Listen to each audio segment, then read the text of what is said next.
Welcome back to the second segment of NTV Exclusive. We have been talking about the Sylheti origins language, the Bangla Sylheti origin language of Nagri.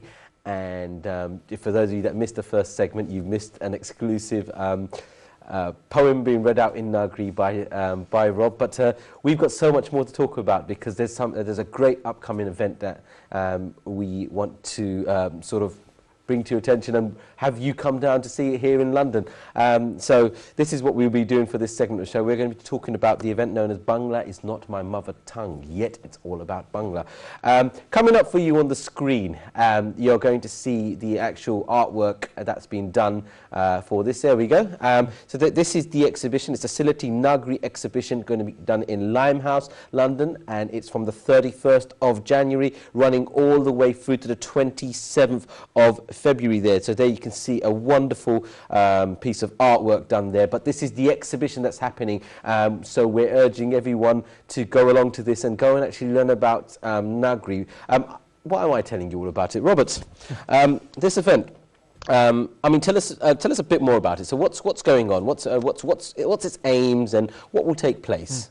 So Saif Osmani, good Sylheti name, Osmani, has put on this exhibition, or will be putting it on. I first met him probably about a year ago. He heard about our bookshop and library, Shantir Boy, and that we were putting on how to read and write Sylheti Nagri, and he was very interested, and our friendship grew from there. And he, growing up in this country, I think has been very frustrated that people have often said to him, you don't know proper Bengali, you just have village Bengali, or it's just slang like Cockney. But it's his heart language, Sylheti, and Nagri is now a written language for him.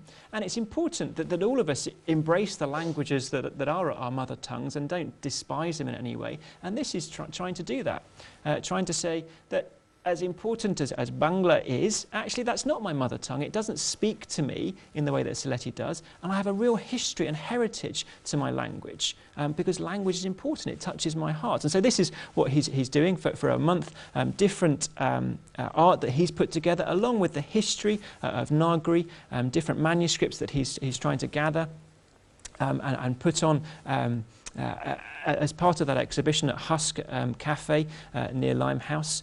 And one of the first, I don't know if he's been able to find it, but the oldest manuscript that has been found in Nagri has got a date 1183 on it. Now it's probably not from 1183. People are unsure, the experts are unsure what kind of calendar it's on. It's probably not a European calendar, but it might be an Islamic calendar, it might be the Bengali calendar. So it's probably a little bit after 1183, maybe 16th or 17th century, but clearly it's 300-400 years old, this manuscript, again showing a very early date for things being written in Nagri. And so it's important that people for whom Sylheti is their mother tongue embrace that and don't think, I'm speaking a rubbish language. No, this is an important language, this is my language, and God gives people languages and wants them to not deny who they are. A language is part of our identity that is given by God, and it's important that we hold on to that. Wow, it's amazing you saying that, because 12th century or 16th century, it doesn't make a difference from our perspective. 21st century, this is, well, nearly 1,000 years ago. It's, I'll tell you, it's come as a shock to me that that Nagri can possibly be that old, a minimum of what, 700 years ago. Wow. If we actually go back up onto the screen, because just to remind everyone again about the event that's coming up. So from the 31st of January all the way to the 27th of February, every day at the Husk there will be this exhibition about Nagri. There'll be workshops taking place. I wanted to also actually show you these images here, because this is Shantir Boy, where we're thankful to have Mr. Scott from, and obviously you can see some images there on the shutters of Shantir Boy. Do you want to just quickly tell us about the image that you have there on the shutter? Yeah, so the picture there is an Italian graffiti artist's impression of Sir Syed Ahmad Khan, a 19th century, probably we call him Pakistani now, but Indian man who lived through the mutiny and all the difficulties that there were with the British colonial rulers, but worked very closely with a British man, Sir William Muir, to try to bring communities together, to look at each other's scriptures, to read them, to understand them, to talk with one another, not to fight, but to seek to understand one another. So he put together commentaries on the Bible, interestingly, as William Muir did commentaries on the Quran, and they worked together. And so in setting up our charity bookshop and library, which is about language and religion, we wanted to show actually we want to be open to all kinds of people. We want to be free to discuss these things. We don't want to be scared about doing it. We want to be for the community, whoever you are in the community, whatever language you speak, we want to be talking with one another about these things. And it's amazing then, because a forgotten language, well, we're saying bring it back, and Shanti Boy is certainly saying bring it back for the sake of spreading peace. And peace, peace is we could metaphorically call it another language itself. Wow, that's brilliant. I'll probably want to bring back up onto the screen a few other things that we want to talk about. So Rob, tell us what we've got up on the screen right now. Well, this is a Sylheti translation of the New Testament, of the Injil, of the scriptures that came from Jesus and his disciples, or Isa and his Sahabe. And some translators have recently done that from the original Greek, and have done it both in Bengali script, but Sylheti language, and in Nagri script and Sylheti language. And one of the reasons that my wife and family and ourselves, we wanted to learn Sylheti, was to help us in our work. So my wife, as a doctor, many of her patients are Sylheti. She wanted to help them better without a translator.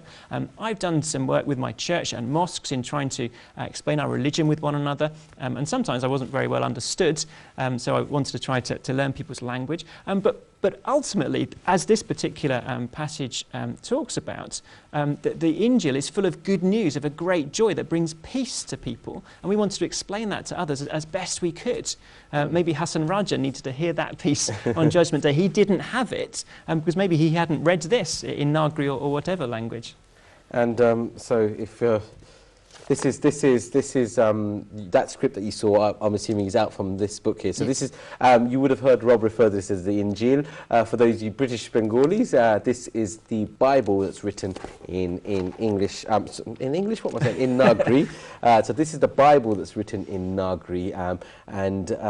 There you could, if it comes up on our screen, let's see if we can get an image of it. There you go. So you can see that's in Nagri, and you know, it's on this side here, it's the Nagri, if I hold it more upright, and then on this side here, which you can probably see more clearly, this is written in Bangla. So this is the Bible, Injil, and you know, it's interesting actually, because it's almost like a reflex action. You referring to it as the Injil, as opposed to calling it the Bible. You're referring to Jesus and his Sahaba, you know, and that's an Islamic thing. But yet, it's almost like a reflex that's coming from you, and it's the best way to explain it, really, isn't it? Well, these were things that we were taught while we were in Sylhet. Yeah, how to explain it and understand our own background, and in words that people could understand as well. So we learnt from many followers of Jesus, Isa, in Sylhet, and we learnt how to pray and learnt how to read the Bible from them. And we wanted to share that with people back here as well. And it didn't stop at Christianity, because I'm now holding up a portion of the Quran that's written in Nagri. And, you know, unfortunately, because I can't read Nagri, I don't know which portion it is, but there's a bit of Arabic here. But again, I mean, this is again available quite easily. Yep. So we've brought it back actually from Sylhet, but yeah, we've got a large number of that in our shop as well. Wow. I'm actually going to hold this up because just as Rob was explaining to you, I've just had a quick look. So if I hold this up, and hopefully we can get the image up on the screen there. This is for those of you that for all the Muslims that are watching this, the Nagri that's done here, which you see here, you will see it is it's the Arabic that's been translated directly into Nagri here, and I've just worked out what it is. For those of you that might be able to see more closely, let me see if I can get this right. There we go. Right. So this is actually Surah Naba. From the final chapter 30 of the Quran. Some people refer to it as Juz Amma. In Bengali, it's probably referred to as Amfara. So this is Amfara, which I go back to. This is Amfara done in Nagri. And as just Robert's mentioned, oops, if I've held it long enough. This is Amfara. And yes, I've got wudu, I'm holding this. So some may ask. But that's, so, you know, that's, again, that if somebody was to learn Nagri, that's British Bengali, and obviously most of the British Bengali born tend to be Sylheti, this will give them a Sylheti translation of the Quran, which isn't available anywhere. No, that's right. And also we've got a portion here of the Torah, the Taurat, and the whole Torah should be finished hopefully by the end of the year. We're hoping for maybe beginning of next year, which again would be fantastic. We can understand what the prophets said, and so we can see whether our lives are in line with the prophets.